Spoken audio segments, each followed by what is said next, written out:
Hey guys, tonight we set foot not on some golden road of legends, or beside a glistening oasis of cartoonish perfection, but in a place that smells like hot dust, donkey sweat, and the faintest trace of rosewater syrup.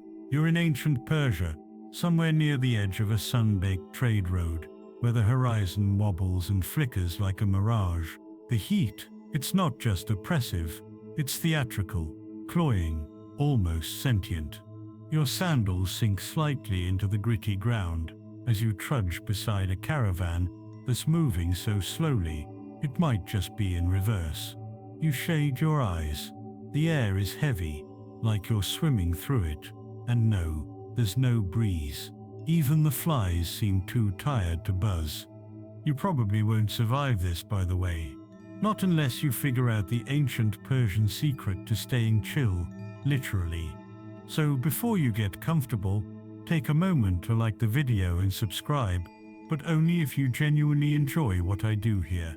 And let me know in the comments where you're listening from and what time it is there. Now dim the lights, maybe turn on a fan for that soft background hum, and let's ease into tonight's journey together. You're in the land of Cyrus, Darius, and Artaxerxes, not names known for pool parties, but surprisingly obsessed with cooling, chillness in all forms. And to be fair, if your empire spanned deserts, you'd be thinking a lot about ice too. The Persians didn't just cope with the heat, they schemed against it, and their clever, quiet rebellion started with a kind of denial, as in, they refused to accept that sweltering summer had total control. Somewhere, deep beneath the sand, they were storing winter. Not metaphorically, actual winter.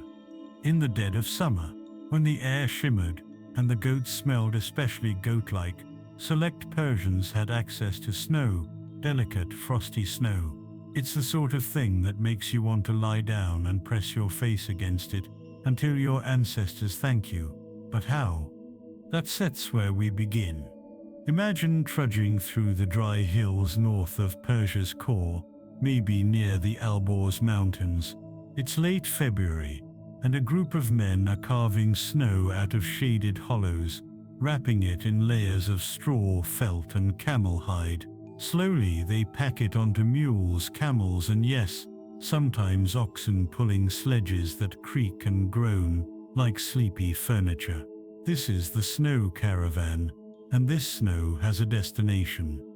Back in cities like Yazd or Kashgar, where the sun shines brighter than your future and the nights never get properly cold, teams are preparing dome structures made of thick mud brick, cool to the touch, even at noon. These aren't just fancy sheds, these are Yakhchāls, literally ice pits. They look like giant beehives flipped upside down, 30 feet high, narrow at the top, wide at the bottom, tapering into the earth. Inside, a pit, insulated with thick walls, lined with special mortar that laughs in the face of melting. It's made of sand, ash, egg whites, goat hair, and lime, a kind of ancient thermal flex tape, watertight, mold-resistant, and somehow still standing in some places. Here's the trick.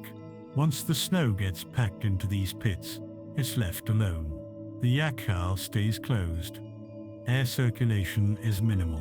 The underground pit and thick walls maintain a chilly, stable microclimate. This isn't just cold storage, it's cold worship. In fact, historians still argue whether the ritual of cooling was partly religious, tied to Zoroastrian ideals of balance, purity, and elemental respect. But even the practical benefits were borderline miraculous. Ice didn't just survive, it thrived. Whole blocks of it were carved out in midsummer and served to nobles, mixed with rosewater or fruit pulp. And if you were lucky or rich, you might enjoy a dessert called falode, a slushy, semi-frozen delight of vermicelli noodles, syrup, and lime juice that would make modern sorbet weep with envy. Of course, the average person wasn't munching on ice noodles daily. Most people cooled water in porous clay jars, buried them in sand, or stood still until the sun forgot about them. But even they knew about the snow from the mountains. It was the stuff of legends and envy. Kids grew up hearing that somewhere out there, nobles drank chilled tamarind juice in courtyards that smelled like orange blossoms. It probably wasn't true, but the idea stuck. One traveler's account from the 13th century, centuries after the Achaemenids, but still drawing from older practices, described seeing men collecting ice at night during winter, pouring water into shallow pools in shaded gardens so it would freeze under the open sky. By dawn they'd harvest it with care. And yes, this practice continued in parts of Iran well into the 20th century. There's a kind of beautiful stubbornness to it. No electricity, no refrigeration, just geometry, timing, and a passionate dislike of sweating. But it wasn't just about comfort. Cooling had symbolic weight. It was refinement, control over nature, a signal that you were civilized enough to sip something cool while the rest of the world roasted. And what better way to assert your power than by biting into ice while surrounded by sand? Of course, not everything worked out smoothly. Sometimes the caravans arrived late, sometimes snow melted, and once in a while some cheeky merchant would sell watered-down ice at inflated prices, which feels like the most timeless scam in history. Ice fraud. Classic. But even with mishaps, the tradition held on. Ice wasn't just a luxury, it was part of the seasonal rhythm, the way people marked transitions from one extreme to another. And now that you've stepped into this slow, sun-saturated world, it's time to go deeper, underground, into the Yakhchāl itself. Mountains of snow in July. Explore how Persians stored winter snow deep underground for months. You step beneath the curve of the Yakhchāl dome, ducking slightly as the dry air shifts. It's a full 10 degrees cooler inside, and your skin notices immediately. The scent is faint, dust, perhaps a hint of old lime mortar, but mostly it smells like nothing, like stillness. The inner chamber is dim, lit only by slats of sunlight peeking through a narrow vent high above. Somewhere below, the pit yawns, wide, stone-lined, and filled with winter's memory. Ice, real, glinting slabs of it, packed so tightly that the occasional crack sounds like the place is sighing in its sleep. You're not alone down here. Two men in worn linen tunics move slowly, chipping ice with bronze-tipped tools. There's no hurry. The ice isn't going anywhere, not with walls this thick. One man chuckles quietly as a chunk skitters across the floor. You can't understand the words, but you catch the vibe. This is routine, but it's also ritual. Because bringing snow to the desert was only half the battle. Keeping it meant learning how to bend nature's rules, gently, respectfully, like you're negotiating with an old, moody god. The Yakhchāl is part of that pact. It's not just a cooler, it's a feat of environmental design that still puzzles engineers today. Historians still argue whether these ice houses functioned purely as passive storage or also served ceremonial roles. Some suggest they doubled as community hubs in cooler months, or even tied into fire and ice metaphors found in Zoroastrian texts. But whatever their origin, they were marvels of efficiency. Domes absorbed minimal heat. High vents allowed hot air to rise and escape, while underground storage stayed shielded by packed earth. No electricity, no fans, just angle, airflow, and architectural stubbornness. You crouch beside one of the carved channels that leads outside. It's bone dry now, but during ice-making season, water flowed into shallow pools outside the dome. These pools froze overnight during rare desert frosts, and the resulting ice was broken up, collected, and stored. Some of these channels even had angled walls to prevent sunlight from touching the surface. If minimalism had an ancient prophet, it lived here. Outside you hear the faint clip of hooves. Another ice caravan is arriving. Their journey was slow, always is. Ice melts quickly in motion, so most travel happened at night, in covered loads, wrapped in straw or felt. Think of it as extreme temperature burrito wrapping, functional, a little tragic, but somehow effective. You imagine being one of those transporters, moving precious frozen cargo through arid terrain, trying not to sweat too much because your water ration is already low. You're dodging thieves, sunstroke and camel mood swings, and the entire time, you're escorting something that's already starting to disappear. It's a job for quiet people, patient people, possibly sleep-deprived ones. Some of these caravans traveled from as far as the Zagros or Alborz mountains. Others sourced ice from local, makeshift pools, man-made or accidental. In many cases, wealth determined distance. Nobles and urban elites could commission faraway snow. Others made do with neighborhood frost. And then there were the storage specialists, those who managed the Yakhchāl, often operating seasonally like modern ice vendors. Some sources suggest these workers were organized into guilds. Others imply it was more informal, based on family tradition or hereditary stewardship. You didn't just stumble into this job, you inherited it, along with your father's broken tongs and his lifelong complaint about the year the snow didn't come. Naturally, ice didn't stay underground forever. Eventually, it emerged wrapped in cloth, carried in bowls, or chipped directly into drinks. And here's where the magic happens: rosewater. Yes, we searched finally here. Rosewater, or golab, wasn't just a scent, it was a philosophy.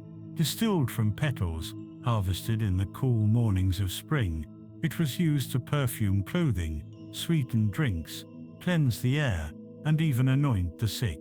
Mix it with crushed ice, and you had something close to early sorbet. Add a dash of sugar, maybe a drizzle of sour cherry or tamarind syrup, and suddenly your sweltering courtyard becomes bearable. There's something haunting about it, this centuries-old pairing of ice and fragrance, cold and floral, harsh and soft. You can almost taste it, a sharp, tangy chill, cut with a bloom so delicate it barely registers. If you close your eyes, you might be in a shaded garden beside a trickling fountain, the stone cool against your back, and someone's grandmother insisting you take a second bowl. Historians still debate whether these confections originated in Persia or were refined from earlier traditions in Mesopotamia and India. But what's clear is that by the time of the Achaemenids, think 6th century BCE, Persians had a sophisticated culture of temperature, not just surviving heat, but styling around it. Take sherbet, for example, a chilled drink made from fruits, herbs and flowers, lemon, mint, pomegranate, basil, sometimes served over ice, other times with snow mixed in. You can find references to sherbet in Persian poetry, court records, and even medicinal texts. It wasn't just a treat, it was therapy, and like all good therapies, it was occasionally prescribed by grumpy men in robes, who claimed it balanced your bodily humors. Meanwhile, back in the Yakhchāl, the men have finished their harvest. One lugs a wooden tray of chipped ice toward the exit. You follow him out, blinking as the sun hits your face like a pillow that's been sitting on a radiator. The air smells of dust again, but also, yes, just faintly, of rose petals. The dome looms behind you, quiet as a sleeping giant. You can't help but admire it. A structure built not to dazzle, but to endure. No marble, no spires, just geometry, silence, and a deep love of being just a little bit colder. And that's where we leave the dome for now, because as chilled as the Yakhchāl may be, things are about to heat up a little in the royal court. Meet the Yakhchāl. Enter the ancient ice domes that kept sweets cold long before freezers. You're standing now in a different kind of heat, not the dry, mind-numbing kind that flattens everything into a beige blur, but a luxurious warmth. The sort of heat that comes from too much silk, too many cushions, and too many people wearing perfumes that were meant to be enjoyed one at a time. This is the Achaemenid court, Persepolis perhaps, or Susa, where the nobility have perfected the art of appearing unbothered. You, however, are sweating, again, but not them. Why? Because they have ice. The bowl is small, shallow, and rimmed in silver. Inside, a pale pink slush clings to the sides, rosewater perhaps, or violet, cooled with snow hauled from far-off hills and carefully preserved in Yakhchāls. A servant kneels beside a fountain, ladling water so cold it leaves mist in the air. Another approaches with a platter of sliced melon, the kind that practically drips sweetness. A few courtiers recline against pillows, sipping slowly, like they've just invented the concept of leisure. This, they would have you believe, is how one defeats the desert, not with force, but with calm. And behind this calm, a logistical ballet. Someone had to calculate how much ice was needed per season, per noble, per dish. Someone managed the storage, the melting rates, the transfers.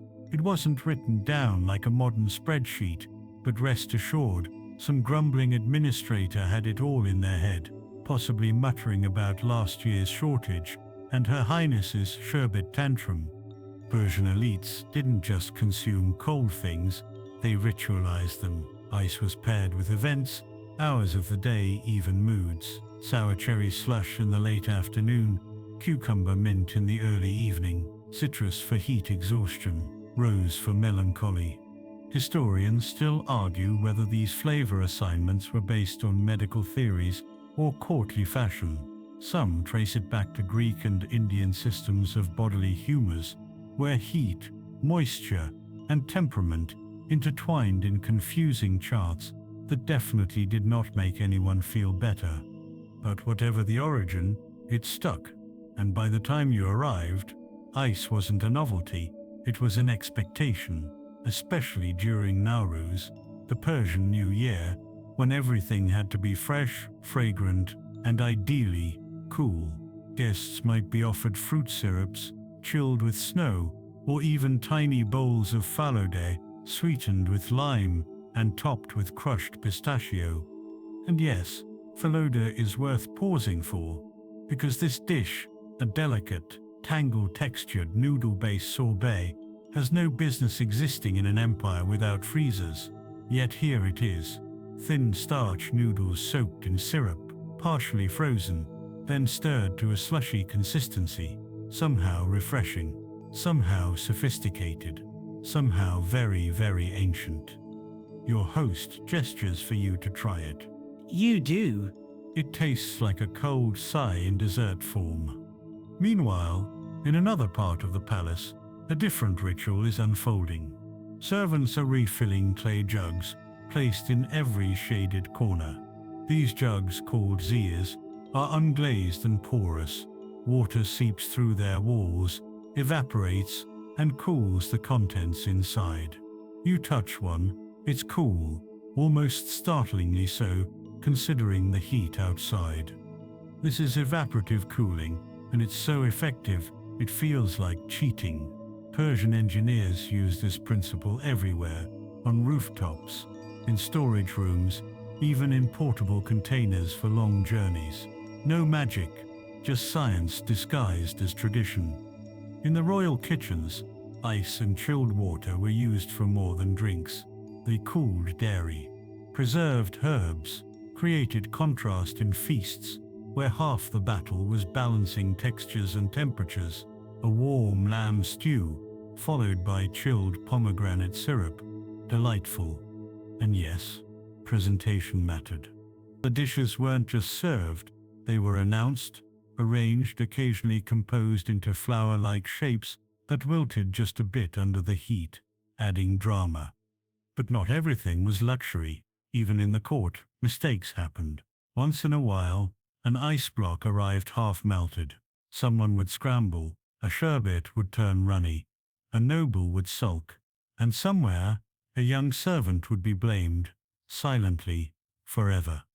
Of course, the court's obsession with chillness wasn't only about taste, it was political. To keep your guests cool, literally, was to prove your superiority, your control over the environment, over nature, over discomfort itself. A court without ice was just another sweaty mob in fancy clothes. A court with ice, that was civilization. This belief extended beyond borders. Foreign dignitaries visiting the Persian court often returned home with stories not just of riches, but of subtle luxuries, the way their cups stayed cool in the heat, the scent of rose that lingered in the air, the way a spoonful of sorbet arrived at the precise moment you felt yourself flagging. You weren't just being hosted, you were being cooled. And this idea of using temperature as hospitality spread, slowly but surely. You'll see how it reached into the palaces of Mughal India, the homes of Ottoman viziers, and even trickled into the shaded tea gardens of southern Europe. But we'll get there later. For now, as you lounge beside a tinkling fountain, melon in hand, the air thick with perfume, and the faint clink of ceramic against metal, remember this: staying cool was never just about comfort. It was about power, perception, and precision. And the people who truly mastered it weren't necessarily kings. They were the ones behind the scenes, the architects, the water carriers, the silent snow haulers who kept the empire cold, one bowl of slush at a time. The ice caravan's slow march follow the sleepy, slushy journey of ice hauled by night. You leave the palace behind, though its scents cling to you: rosewater, musk, a faint curl of saffron. Outside, the heat pounces again, unbothered by your recent brush with elegance. But this time, you know something. Someone out there, right now, is dragging a lump of ice across a desert. Welcome to the ice caravan's world. It moves slowly, not because it wants to, but because speed melts profits. You trudge beside a camel draped in damp fabric, the hump occasionally brushing your shoulder. Beneath the coverings, packed in straw and canvas, is snow, or rather it was snow. Now it's probably slush, but it still counts. The journey began hours before dawn, back in the highlands, perhaps near the Alborz Mountains, or some lesser-known peak with a name no map bothers to remember. Up there in the cold shadows of winter, men carved snow into manageable chunks and packed them tight, binding them like treasure. And treasure it was. In the desert's sweltering eye, nothing was more valuable than cold. Not gold, not spices, not silk. Cold had urgency. It vanished if mishandled. It melted in your hands, your carts, your patience. Each caravan had its own route, some secret, some crowded, all exhausting. Travel happened at night, mostly.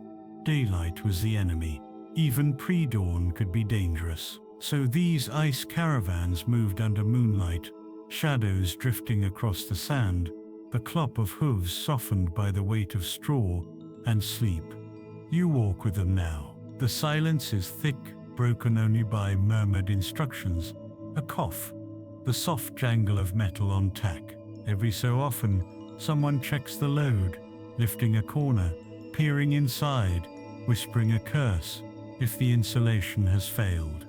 It often has. Historians still argue whether these caravans were state-organized or more like seasonal freelancers. Some evidence suggests Achaemenid officials kept records of ice allocations. Others believe the trade was informal, a patchwork of merchants, laborers, and regional bosses who passed the load down, one set of hands at a time. What's clear is that it was a chain of quiet desperation. Everyone knew that by the time the ice reached its destination, it would be less than it began. The goal wasn't preservation, it was optimization.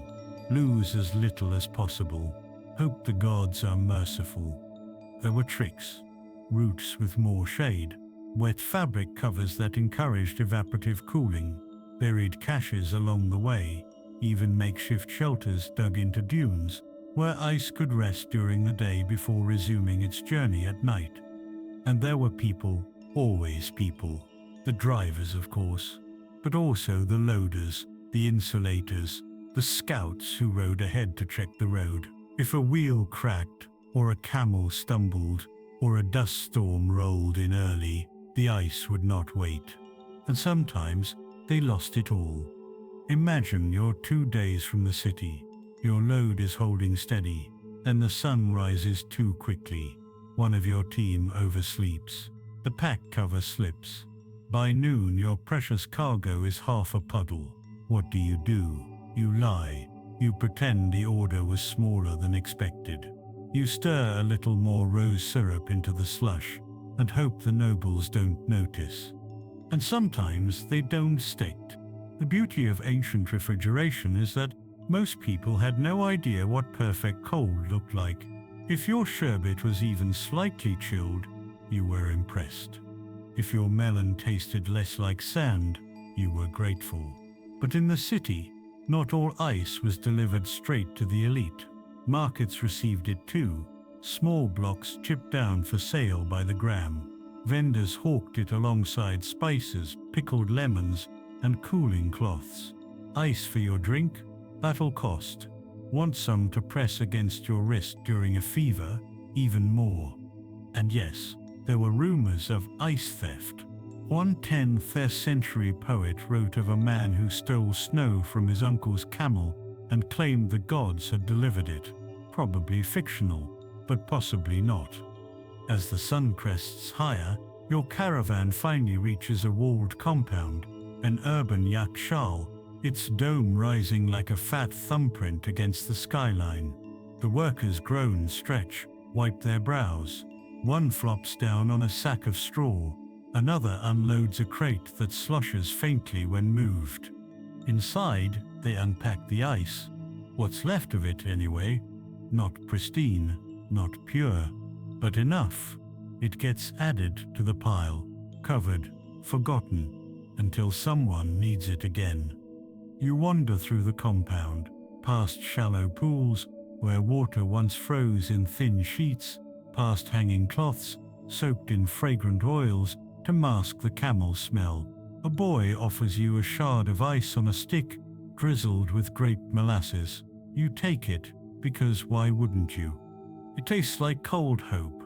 As you sit on a bench beneath a fig tree, the world slowing around you, you realize something. This wasn't just a supply chain, it was a ceremony, a quiet, grueling, relentless ballet of people trying to deliver coolness in a place where coolness doesn't belong. And now that you've seen what it takes to bring the ice here, you're ready to learn what they did with it. Not just to eat or sip, but to invent. When ice met rosewater, discover the fragrant delight of golab and early frozen desserts. You're back in the city now, though city might be a generous term. It's more of a heat-shimmering sprawl of clay, latticework and shade, so much shade. Every archway, every breeze-blocked alley, every trailing vine is part of a shared obsession, surviving the sun without looking like you're trying too hard. But today, your nose leads you not toward the market or the spice stores, but towards something sweeter, sharper, familiar in a way you can't quite place. Pickles? Not quite. See, this is where ice stops just being cold and starts being clever. And here sits where the fun begins. You're smelling golab, rosewater, but mixed with something colder, Tangier. There's a vendor leaning against a shaded cart, holding a shallow silver bowl with one hand and expertly scraping slush into it with the other. The cart's belly contains compact snow, stored in waxed leather. You've found what the locals call Yakhchāl golab, snow in rosewater. We mentioned it briefly before, those slippery starch thread noodles laced with sweet syrup, half frozen, stirred just enough to stay slushy, but not hard.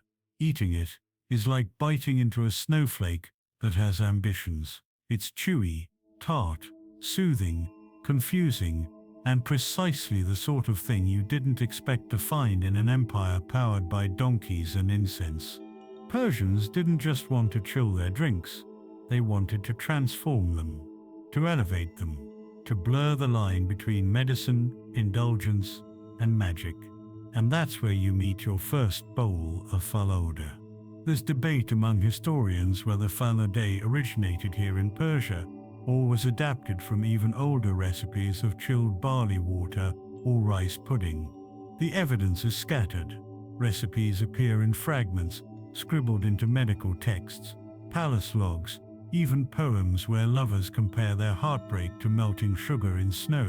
Subtle. One traveler from the early Islamic period described being offered a bowl of shaved ice, soaked in red syrup, and topped with candied violets. He called it unsettling, but impossible to stop eating. That's kind of the vibe here. But what's certain is that falooda was popular, and not just among the royals. By the Sasanian period, vendors offered it from mobile carts. Families made it during the hottest weeks, using whatever snow or chilled water they could manage. If you had rosewater, even better. If not, lemon, tamarind, pomegranate would do. And then there were the hybrid recipes: citrus snow with shaved cucumber, mint ice with date syrup, grape molasses and vinegar, a combo that sounds horrible until you try it and realize it tastes like the prequel to sour candy. Which brings us to an underappreciated genius of the Persian ice obsession: the layering of senses.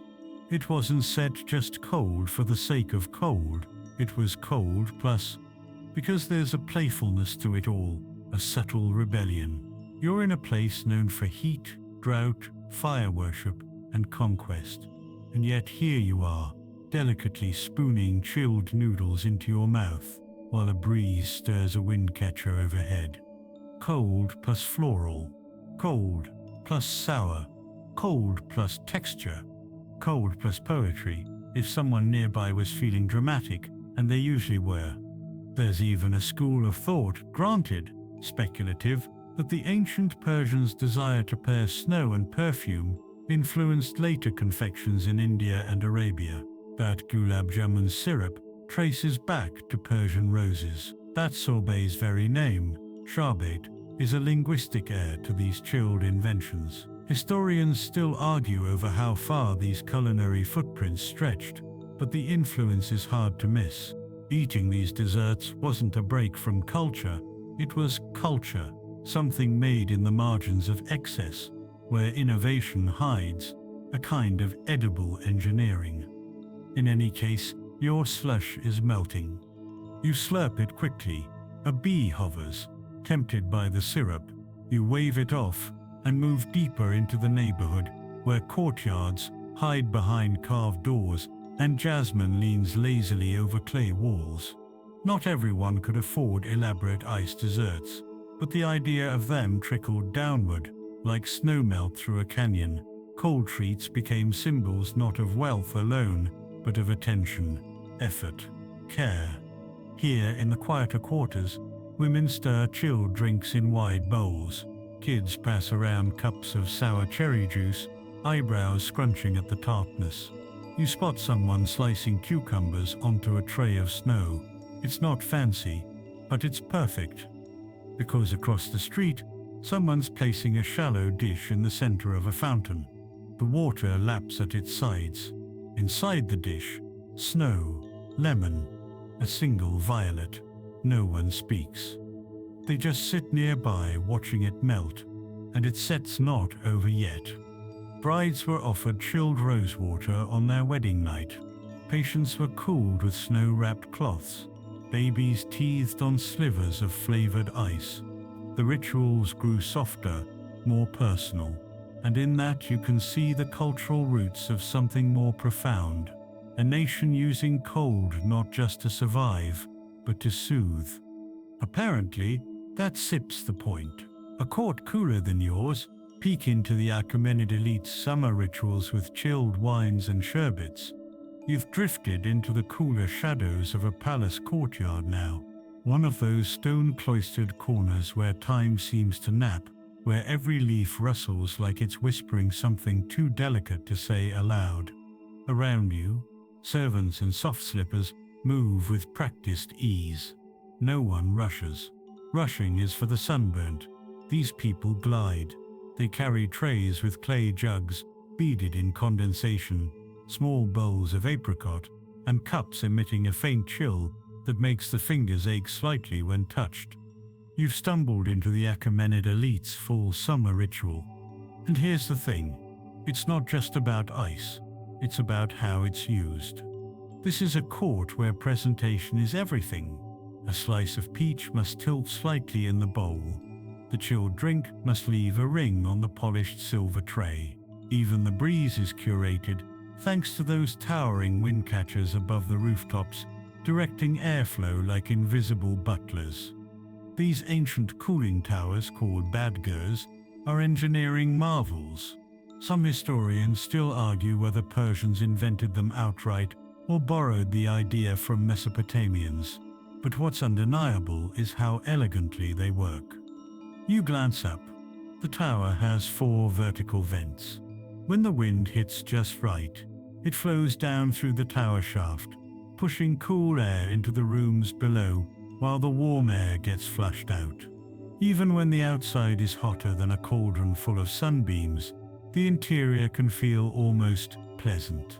Pair this passive cooling with thick walls, shaded colonnades, and strategically placed fountains, and the court becomes a performance of comfort, a space where everything screams summer, yet somehow feels like spring. Now add ice. It's brought out mid-morning, again in the late afternoon, and finally at sunset, each time accompanied by different drinks or treats. In the morning, cucumber slices with mint water.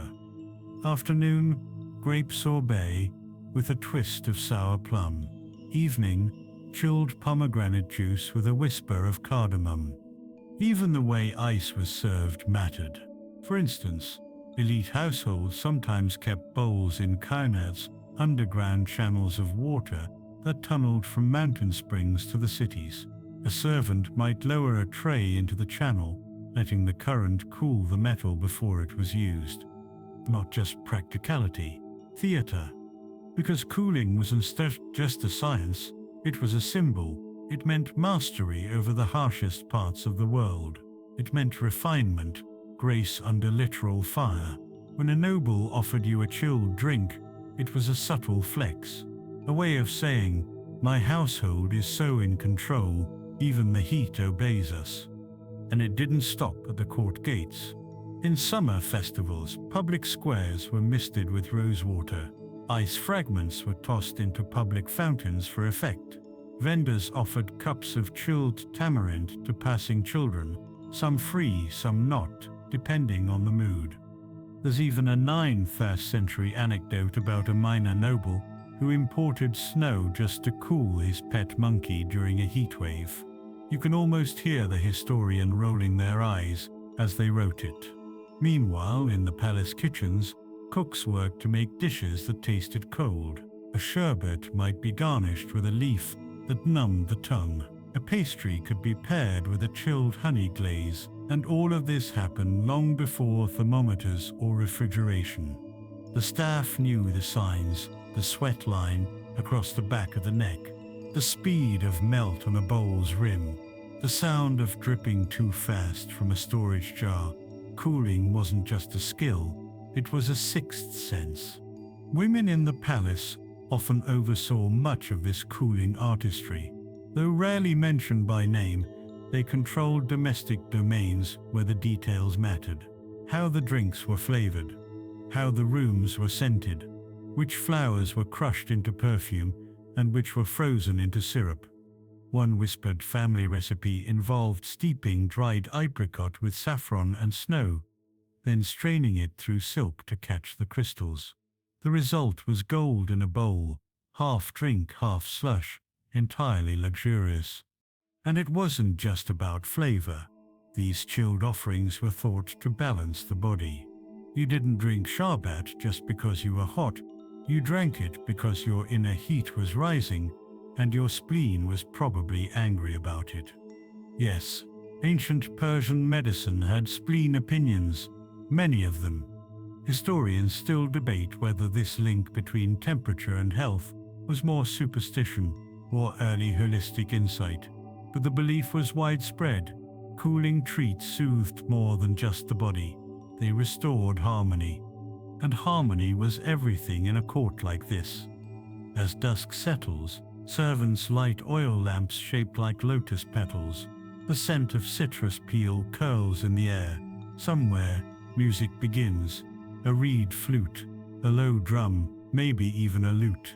You're handed a final drink for the day, chilled almond milk, dusted with rose petal powder.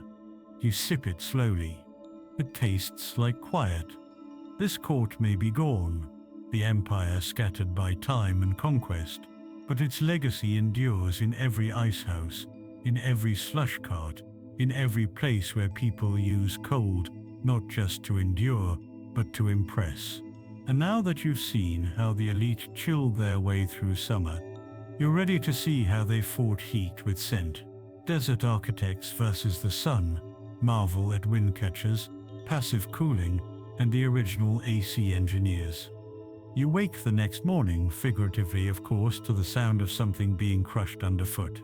Not ice this time, leaves, basil, to be exact, crushed between fingers, rubbed onto wrists, dropped into a clay basin of cool water, and swirled until the entire courtyard smells like a breezy herb garden. You're about to learn how ancient Persians cooled not just their bodies but their mood. Because here's the secret, they rarely bothered to write down temperature was only half the battle. The other half was perception. And perception, as every clever apothecary and fast-talking merchant knew, could be manipulated with scent. Today's cooling agent isn't a block of snow, it's perfume. Not the overpowering kind your aunt sprays before brunch. These were delicate, intentional distillations, water steeped in flowers, oils coaxed from petals, herbs pressed into wax.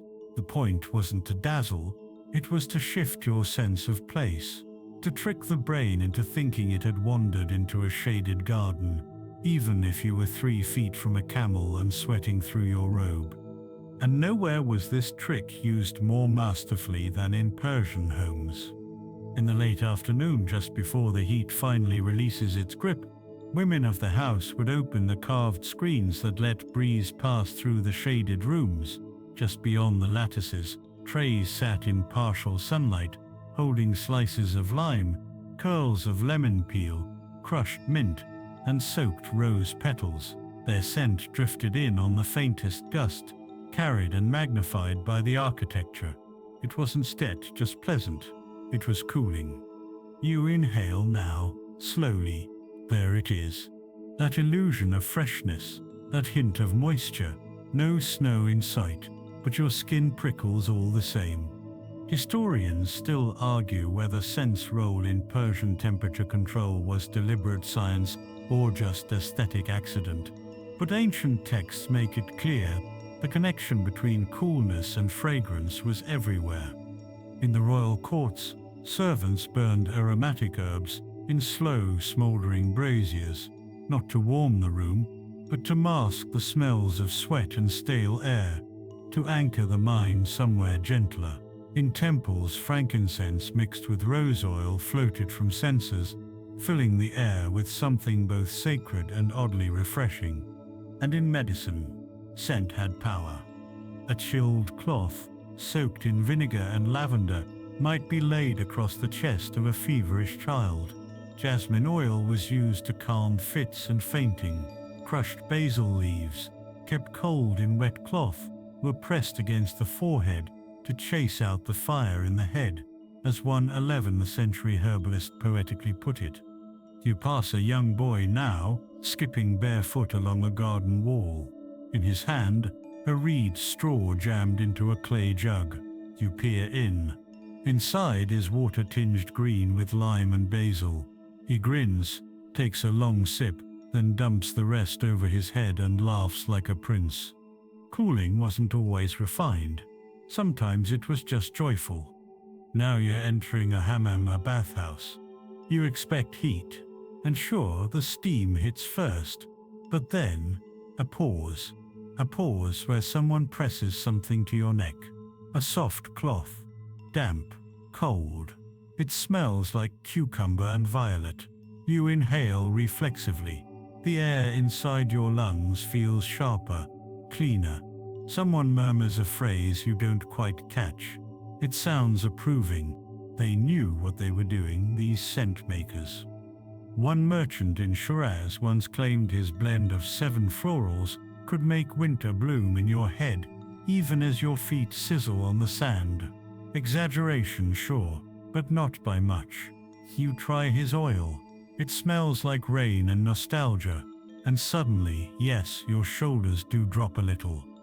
In the city bazaar, perfumers sat with their wares under large umbrellas. Not just vendors, artisans. They crushed petals with mallets. They stirred slow-fused syrups in copper pots. They had vocabularies for scent the way a sommelier has for wine. Sharp, green, sun-baked, cloudy, gold. They debated base notes and cooling properties. Some even claimed their perfumes could lower fevers. One cooling blend, now mostly lost, involved bitter orange blossoms, sandalwood dust, rosewater, and a hint of camphor. Another relied on steeping fresh violet petals in snowmelt overnight. The results were poured into small ceramic bottles and sealed with wax. You hold one now. It's heavy, cold. You crack the seal, and, yes, the scent hits like a sigh. Even clothing was perfumed. Cloaks misted with snow-steeped lavender, headdresses brushed with mint oil, linen folded around cinnamon and coriander. These were passive coolants and subtle status symbols. You could tell who had access to fresh herbs and scent artisans simply by who smelled the most like spring. Not everyone could afford such luxuries, of course, but people improvised. Village girls soaked their hair ribbons in mint tea. Old men chewed on sweet basil as they walked dusty roads, and everyone knew the trick of splashing a little rosewater behind the ears before bed. Cooling was, as that, always about temperature. Sometimes it was about convincing yourself that you were cool. And tonight, as the moon rises and the city settles into its sleepy hum, the scents change again. Out come the heavier oils, amber, cardamom, myrrh. But even now, the last trace of rosewater lingers in the air, a reminder that cold can be carried on a breeze, or in a bottle, or tucked behind your ear just before you fall asleep. Perfume as a weapon. Learn how scent wasn't just luxury, it was status, medicine, and mood control. By now you've eaten snow noodles, ducked into ice houses, and inhaled enough rosewater to qualify as a decorative fountain. But don't get too relaxed. You're about to meet the sharpest minds of the empire. The engineers, the architects, the people who looked at the sun-battered earth and said, "No thank you, we'd like it chillier, please."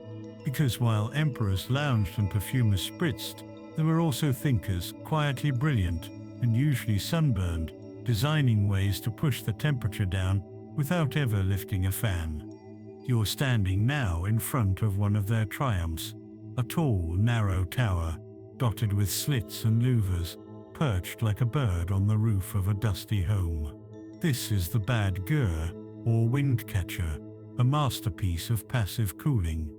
Wind catchers are part science experiment, part poetry. They're simple in form, but elegant in function.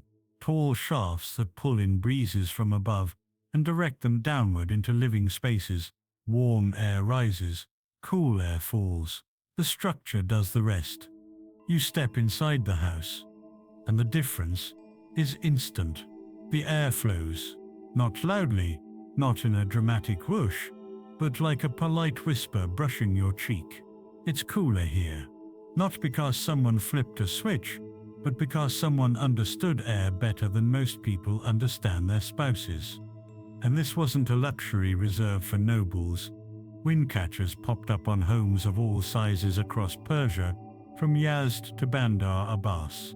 Some were basic, single direction, catching the prevailing winds.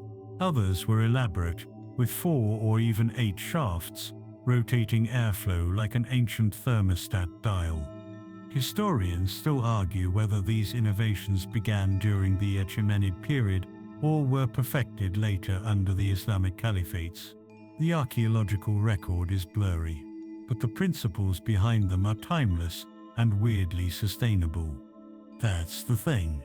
These ancient Persians weren't building cooling systems that fought the environment. They were designing structures that worked with it. You tilt your head and feel the breeze trickle down from the bad gear. It's not just refreshing, it's humbling. Nearby you spot another clever invention. A narrow underground channel of running water.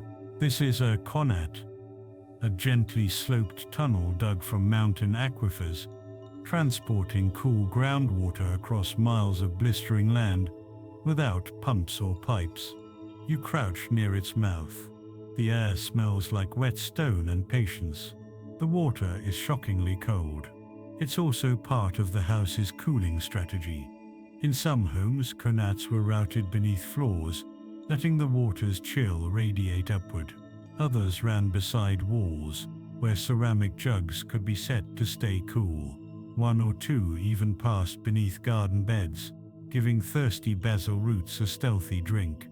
You take a sip. Cold, clean, underground magic.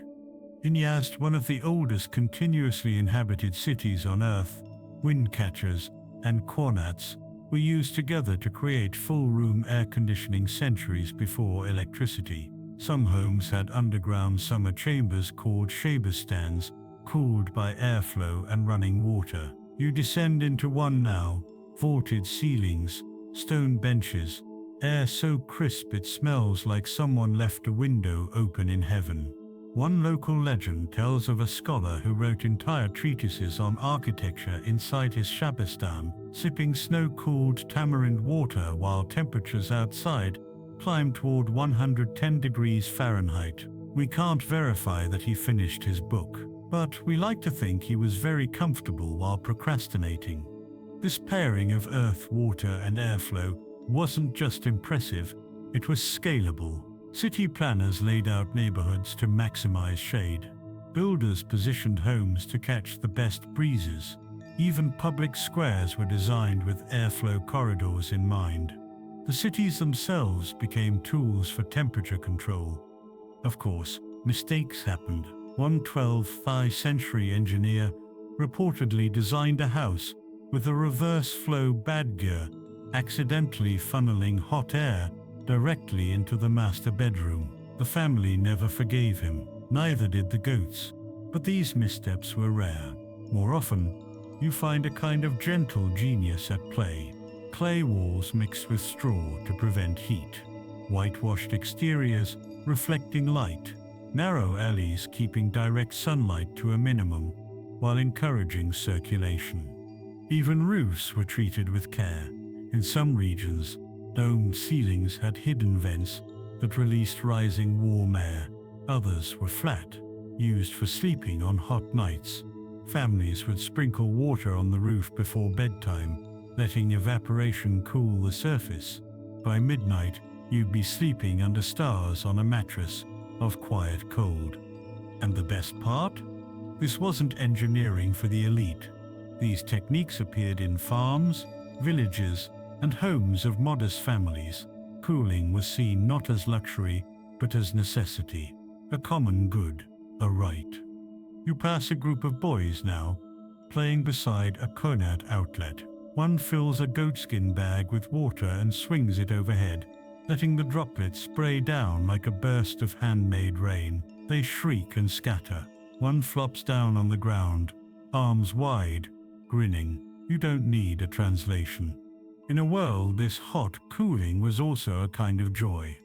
Tonight, as you return to your own shaded room, The clay walls sigh around you. Somewhere above, a wind catcher still hums its quiet lullaby.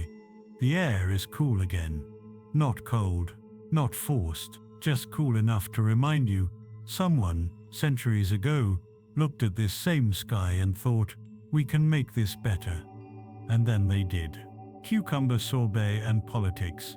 Trace how Persian cool treats became tokens of diplomacy and power. You wake, or maybe you never quite fell asleep, in a shaded alcove overlooking a garden just beginning to stir. A fountain burbles nearby.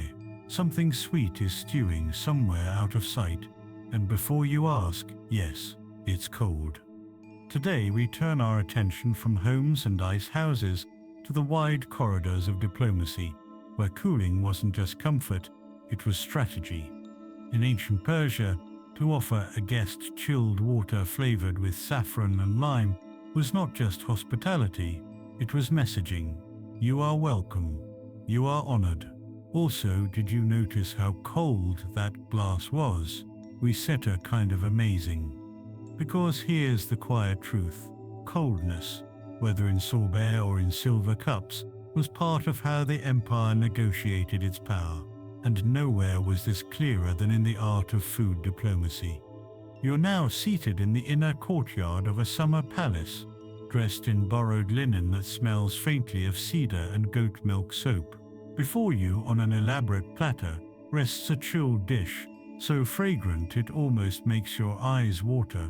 Sliced cucumber, marinated in pomegranate juice, served over a bed of crushed ice, dusted with dill. It stops both appetizer and flex.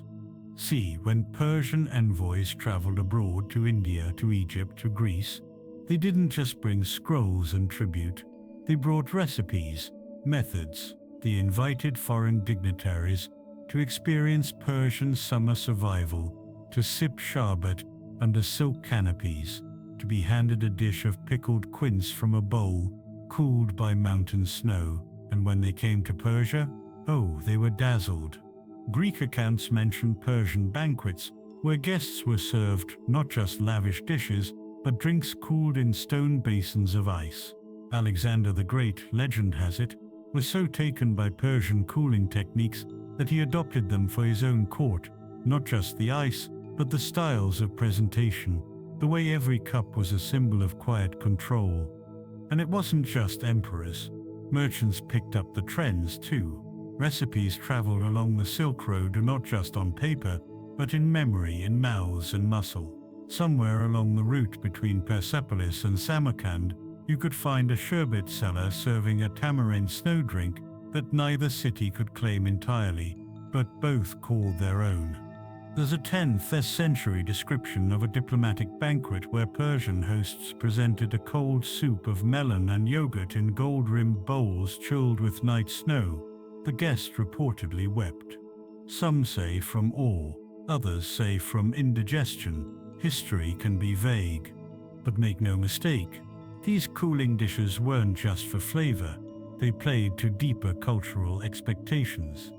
In Persian humoral theory, an ancient system adapted and shared across cultures, foods were seen not only in terms of taste, but temperament. Melon was cold and moist. Cucumber, even colder. Pomegranate, cold but slightly dry. To balance a guest's inner climate, meals were built like musical scores, each ingredient tuning the body back to comfort. And when the dishes were cold, literally cold, this symbolism doubled. You weren't just eating something tasty, you were being soothed, brought into harmony, quieted. Nowhere was this more visible than during summer treaties. Meetings held in open-air tents near water channels. Servants circulating with chilled drinks in narrow clay cups. Dishes passed one by one. Cool rice with barberries, mint yogurt, frozen milk with honey. And all of it saying, in essence, we can master the unbearable. We can make you feel better. Imagine what else we can do. Historians still debate how much of this was intentional and how much emerged naturally from cultural values. But the pattern remains. Wherever Persia reached, It left behind a cooling legacy. In Mughal India, you see echoes in rose-petal sorbets and snow-cooled drinks at court.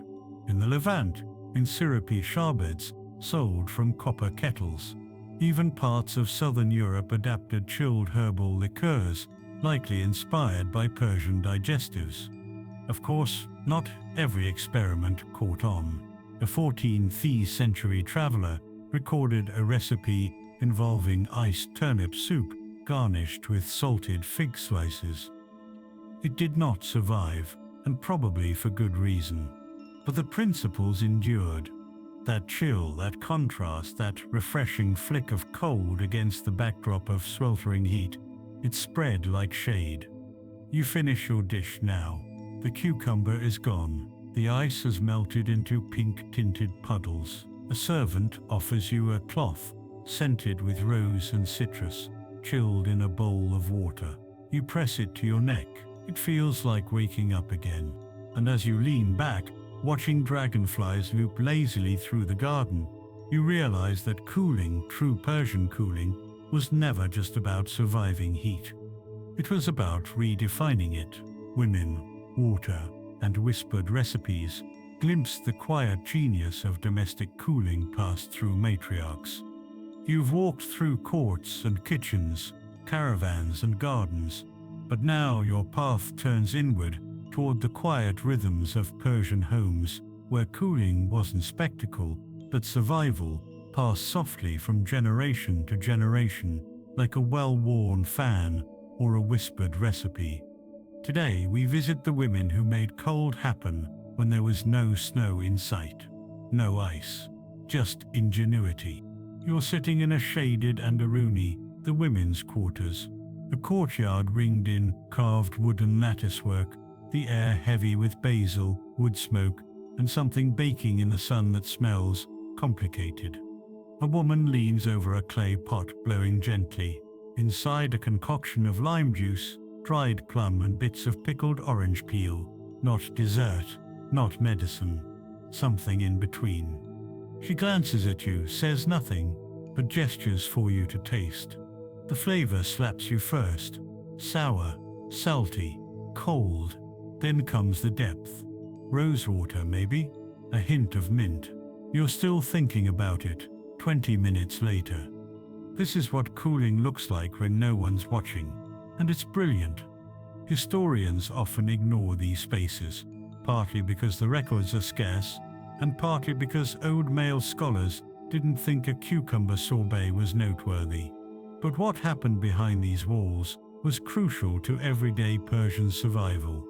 Mothers passed recipes to daughters, not just how to make cold food, but how to read the weather, how to watch for signs of overheating in a child, flushed cheeks, a quickened temper, the tendency to yell at goats. You know, the classics. They had rules: cucumber and yogurt in the evening, pomegranate vinegar in the afternoon, apricot paste frozen overnight in a brass bowl, scraped into curls by dawn, all of it designed to tame the sun, not with shade or snow, but with flavor. And they had techniques. In one house you see a bowl of almond milk, wrapped in soaked linen, swinging gently from a beam. As it turns, the evaporation cools it. Slowly, gently. By dinner time, it'll be the most refreshing thing you've ever tasted. Elsewhere, you see a jar buried up to its neck in sand. Inside, pickled vegetables, kept cool by the earth. Over it, someone's tied a bouquet of mint stems, part garnish, part practical sunshade. In a corner, two children are fanning a flat tray filled with mashed watermelon. The older one tells the younger not to stop, or it won't freeze. You watch the juice thicken, the corners crystallize. Eventually, it'll be scraped into a bowl and handed to their grandfather, who swears it keeps his spleen from barking. Spleens again. The Persians were really into spleens. Scholars still debate whether these household practices were codified in medicine or just folk knowledge, but we know they worked. Women made cooling foods from almost nothing, preserving fruit in brine, mixing herbs into yogurt, soaking linens in sour grape water, and draping them across windows at noon. Sometimes they turned to music, a soft drum, a reed flute, a rhythm that slowed the heart and tricked the body into thinking it wasn't sweating buckets. One poet wrote of a woman whose humming could turn fire into silk. Romantic nonsense, maybe, but maybe not. And there were rituals. At weddings, small cups of chilled rosewater syrup served before the vows. At funerals, cold mint water poured from clay pitchers, offered with silence. During childbirth, snow steeped with cinnamon bark, spooned slowly, prayer by prayer. Cooling was how you cared, how you showed intention. Anyone could hand you water, but to hand you a bowl of crushed quince steeped in mountain meltwater, that was affection in edible form. You start to see it now, not just the food or the temperature, but the philosophy. Persian cooling wasn't loud. It wasn't flashy. It didn't shout, "Look what we invented." It murmured, "This will help." It asked you to notice the small things, a thread of mint, a slice of pickled turnip, the way a clay bowl feels colder than it should. One elder you meet, face lined like sun-baked earth, voice soft as dusk, tells you a story. Her mother used to freeze flower petals in snow, then press them between cloth and lay them over her children, Sus chests when they had fevers. It didn't cure anything, she says, but we felt loved. That's enough sometimes. And tonight in this courtyard, someone hands you a spoonful of a summer concoction you'll never be able to name. It's cold, tangy, oddly familiar. Maybe it's apricot, maybe it's memory. Either way, it sits perfect. The economics of staying chill. From ice taxes to market stalls, see who profited from staying frosty. You step out of the courtyard and into the buzz of the city. A slow-moving, sun-drenched sea of clay rooftops, open markets, and the occasional goat who clearly thinks it owns the road. Welcome to the Persian ice trade, the part of the story where numbers matter, taxes are real, and someone is definitely being overcharged for a small lump of snow. Here, cooling isn't just a private ritual or courtly indulgence, it's a commodity, a business, an entire economy based on staying frosty. Ice, you see, was taxable. Some cities charged a fee for import, others taxed by the weight, a few taxed by destination. More if your block was headed to the palace, less if it went to a communal bathhouse. You watch as the ice is transferred, quickly now into covered stalls, shaded rooms, Yakhchāl storage pits, and sometimes even straight into waiting wagons bound for wealthier homes. And right there beside the commotion stands a man with a ledger. Naturally, it starts with the arrival of ice caravans. By mid-morning, city gates creak open and the first camels trudge in, sour-faced and hay-laden. Their cargo? Straw-wrapped blocks of snow, some still solid, some sweating like nervous diplomats, but all valuable. Historians still debate how standardized these taxes were. Some say fixed rates existed under the Achaemenids. Others argue it was more of a polite bribe, paid with a side of dried figs. Either way, ice made money move. Chilled melon water, 1 cup, 2 coins. You pass a row of vendors calling out prices in sing-song tones. One woman pours a ladle of snow into a tall clay glass, adds grape syrup and a sprig of mint, then hands it to a line of sweaty children. They drink like tiny royalty. Rose ice for weddings, mint for headaches. Snow for your stews, pure mountain flakes. Melting myths and ancient science dive into old theories on coldness, moisture, and body balance. You've seen how the Persians moved ice, traded it, flavored it, even weaponized it as hospitality. But beneath all of it, under the snow and sherbets and shadowy bazaars, ran an older current ideas. Tonight you're curled up on a flat rooftop, clay tiles warm beneath your mat, breeze slipping in from the distant hills. Somewhere in the city, someone's still clinking a spoon in a bowl of falode. But up here, it's all stars and soft theories. Because when you stop to ask a very human question, why does cold feel good? You find yourself staring down the rabbit hole of ancient science. So let us dive in. At the heart of Persian medicine was a system borrowed and adapted from older Greek and Indian philosophies, the humoral theory. According to this model, everything, yes, everything could be described in terms of four basic qualities: hot, cold, moist, and dry, including people, especially people. Ancient Persian thinkers loved a good explanation. They weren't content with ice is cold. They wanted to know why, how, what it did to you, and what it might be saying about your spleen. Historians still argue whether the humoral system was more metaphor than science, or whether it genuinely helped guide early diagnosis.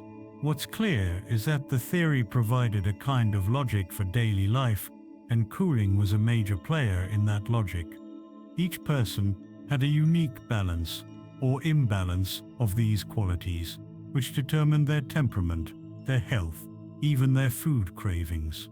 If you were hot and dry, you might be quick-tempered, prone to nosebleeds, and very dramatic about your dislike of summer. Cold and moist, you might be sleepy, gentle, and suspiciously fond of rice pudding. Take food. Each ingredient was assigned a temperament. Cucumbers, cold and moist. Saffron, hot and dry. Yogurt, cold. Lamb, hot. Watermelon, cold, but dangerously so if eaten too quickly while sweating. One Persian text warned it could trap the heat inside and send you into silence, which, for a culture that prized poetic debate, was basically a death sentence. Doctors and home healers alike used these classifications to treat ailments. Overheated, eat something cold and moist. Melancholic, try a sour cherry snow infusion. Recovering from illness, balance your treatment, not just with herbs, but with temperature. Ice was prescribed like aspirin. And they weren't only worried about the body. Cold could affect mood, dreams, even spiritual balance. One medical scroll advised sleeping with your head slightly elevated and your feet covered in warm cloths, unless your thoughts begin to melt like early snow. Interpret that how you will. Poetic, absolutely, accurate, debatable, but this mindset shaped everything. Builders aimed to balance heat and cold in architecture. Chefs paired spicy, dry meats with cold, moist fruits. Midwives offered snow-infused drinks during labor, not for shock, but to soften the fire of the body. You see a scholar now, seated under a fig tree, his robes patched but clean, his scroll unfurled beside a bowl of something faintly steaming, not hot, just cooled to gentle balance. He's writing a treatise on digestion. You peek over his shoulder and spot the phrase, "Frost is not the enemy of heat, but its sculptor." In some Zoroastrian texts, cold was seen as the counterpart to flame, not its enemy, but its correction. Heat without cold was chaos. Cold without heat, stagnation. Only balance brought harmony. And this extended into everything from prayer rituals to mourning customs to which days were best for washing your hair. Even love letters dipped into the humoral pool.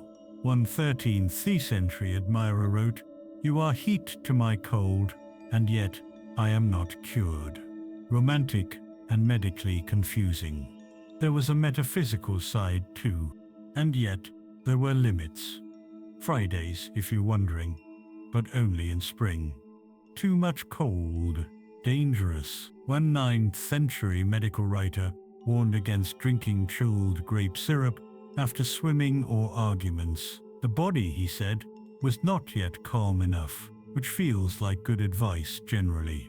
And here's the loveliest part, it invited attentiveness. Others warned about mixing cold foods with certain emotions. Never eat snow while grieving. Avoid cold milk if you're furious. And above all, don't drink iced vinegar before a big decision. You'll lose clarity and possibly your lunch. These beliefs might seem strange now, but you can't help but admire the thoughtfulness. Every dish, every climate adjustment, every moment of relief was part of a larger philosophy. Cooling wasn't just an action, it was a belief system. It sounds exhausting, but maybe it wasn't set. You couldn't just shovel down a bowl of cold fruit and call it a day. You had to think, is this the right kind of cold, the right time of day, the right moment for my liver, my mind, my general disposition? Maybe it was a way of slowing down, of noticing, of treating each decision like it mattered, not because it changed the world, but because it shaped your next breath. An empire's cold footprint. Track Persia's cool tech legacy through India, Arabia, and even Europe. By now, you've nearly sweated your way across an empire, eaten more snow than seems reasonable, and possibly recalibrated your spleen. But here's something to sit with.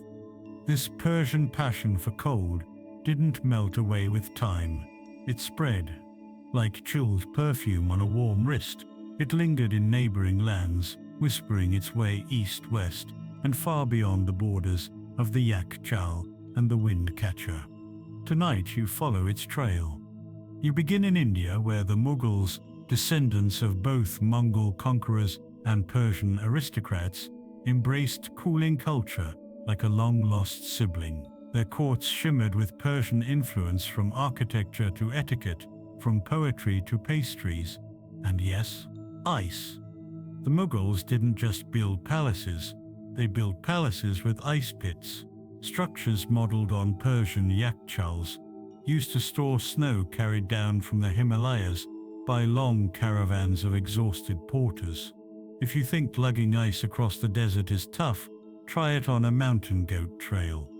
In these palaces, rosewater sorbet was served between courses, mint was crushed into sweet drinks, and chilled syrups were stirred into faluda. Yes, that lovely mess of vermicelli, basil seeds, milk and syrup, still served in India and Pakistan today. The name might differ, the textures evolved, but the soul, that's Persian. And then westward. You arrive in Arabia, where the old trade routes carried not only silks and spices, but flavor and technique. Persian sherbet recipes morphed into local versions made with hibiscus, tamarind, or dried lime. One 12th century recipe book from Baghdad includes instructions for snow-chilled almond syrup to calm the blood. If that sounds familiar, it is. Even in Andalusia, far across the sea in Islamic Spain, chilled drinks made with sugar, fruit, and melted snow became fashionable among nobles. One courtier in Cordoba supposedly installed a rooftop basin to make ice at night, using only geometry and hope. It probably didn't work, but the ambition, classic Persian. Historians still argue how much of this cooling legacy can be directly traced to Persia versus shared Mediterranean or South Asian traditions. The lines blur, but time and again Persian methods appear, tweaked, translated, but unmistakable. Even Europe took notes. When ice houses appeared in Renaissance Italy and France, many mirrored the Yakhchāl concept: underground pits, insulated walls, strategic airflow. And while the elites of Versailles weren't sipping sherbet with crushed basil, they were absolutely chilling their wine in summer with snow imported at great cost. One French noble reportedly scoffed at the idea of drinking wine at air temperature, calling it a cruelty to both grape and guest. Persians would have approved. And then there sits language. The word sherbet passed into Turkish, Arabic, Hindi and beyond. In English, it gave us sherbet, the fizzy candy, and the frozen treat. The meanings shifted, but the core remained sweet, cold, refreshing. Even sorbet has a lineage that winds its way back through Italian sorbetto, Ottoman sherbet, and Persian sherbet. So the next time you eat raspberry sorbet from a tiny overpriced dish, You're basically honoring a 2500-year-old tradition. You feel welcome. In East Africa too, Persian coastal influence helped shape culinary tastes. In places like Zanzibar and Mombasa, drinks with rosewater, lime and crushed ice became part of festive rituals. Blame or thank the sailors, traders, and heat-stricken poets who carried their favorite flavors wherever they went. Even architecture traveled. Windcatchers show up in Oman, Pakistan, and the United Arab Emirates, often indistinguishable from their Persian ancestors.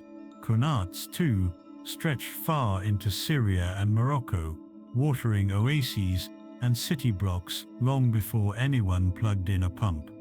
And of course, this spread wasn't just about comfort, it was about prestige. To serve something cold in a hot climate was to show mastery over nature.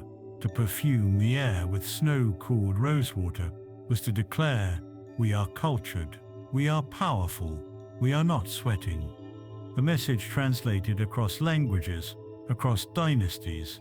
You picture a Mughal courtier in Delhi, pouring chilled mango syrup into a jade cup, a merchant in Cairo, flavoring snowmelt with dates, a French duchess sipping sherbet from porcelain, blissfully unaware that her dessert was powered by Persian ingenuity. Cooling became a global echo.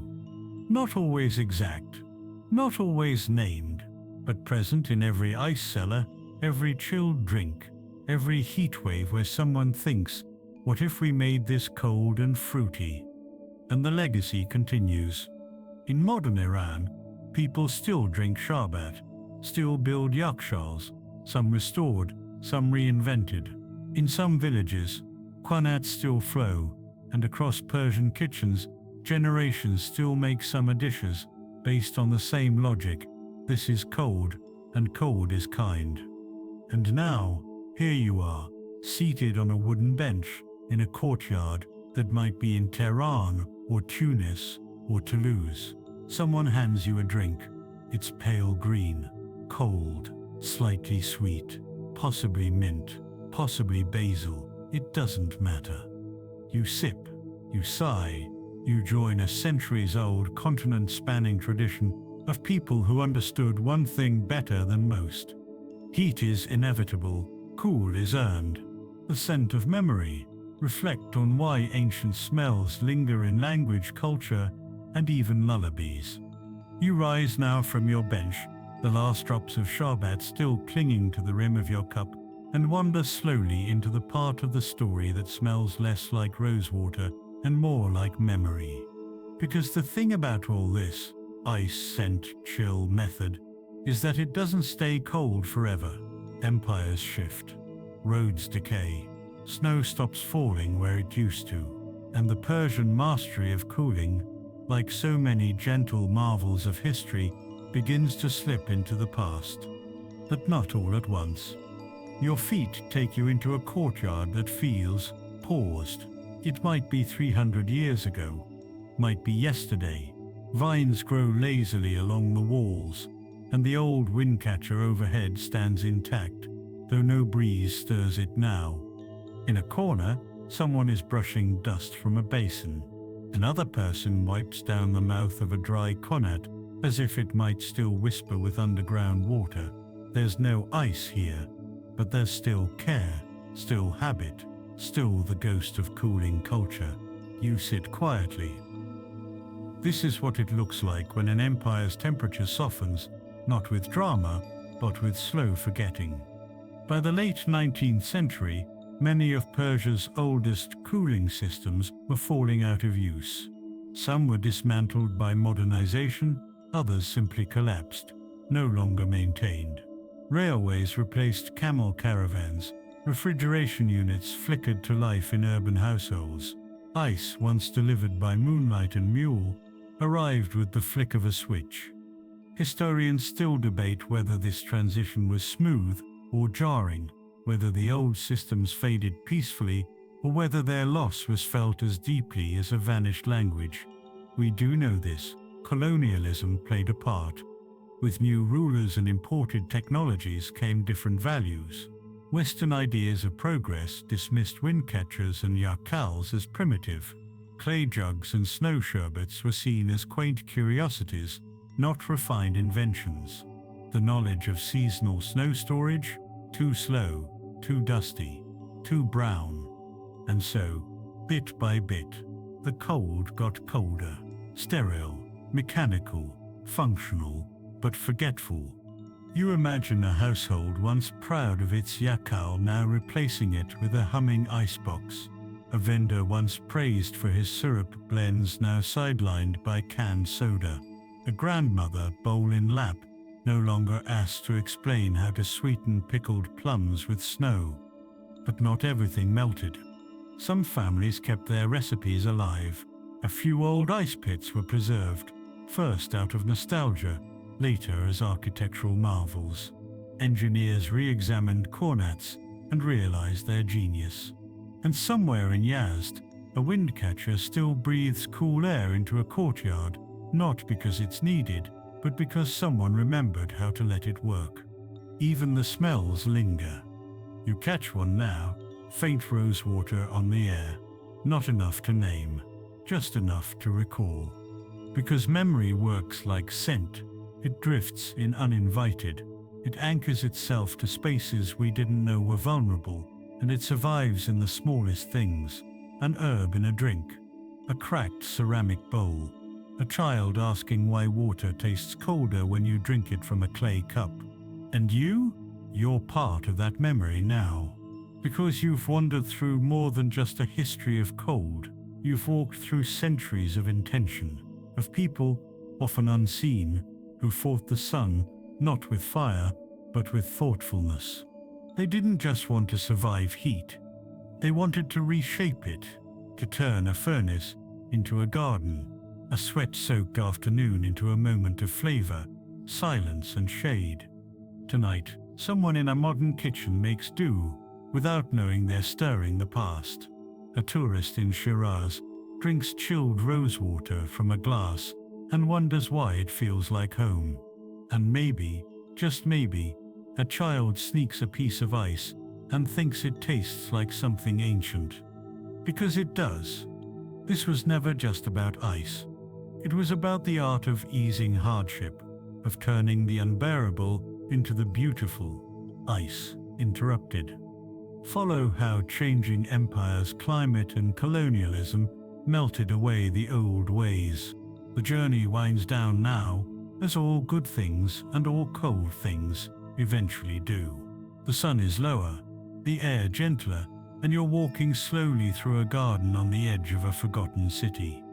There's a low stone wall ahead, curved like a Yakhchāl dome, flattened by time. A pomegranate tree leans lazily over it, dropping occasional fruit into the grass. You step past a few scattered petals and take a seat. It's quiet. Somewhere, water is trickling, just a little. You lean into the sound. This, right here, is the part they never wrote down, the pause. Not the engineering or the trade routes or the health theories, but the actual moment of stillness that cooling was meant to bring. The moment after the drink, when your breath evens out.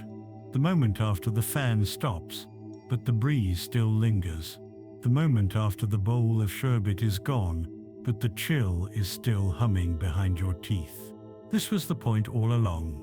Not the cold itself, but the relief, the restoration, the slow return to yourself. Tonight the breeze returns too. It brushes past your face, playful, faintly scented with crushed mint and clay dust. A sparrow flutters nearby, knocks over a cup. No one minds. And this whole strange, beautiful, icy journey, it stays with you. Because now, when you see a cracked old jar, you might think of evaporative cooling.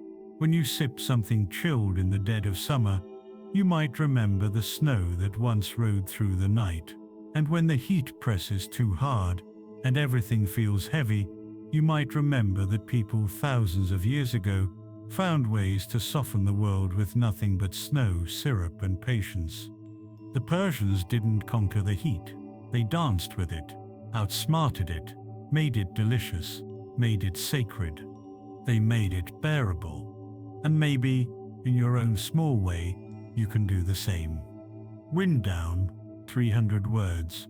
So now, as the last light fades and the story settles, feel the coolness linger just a little longer.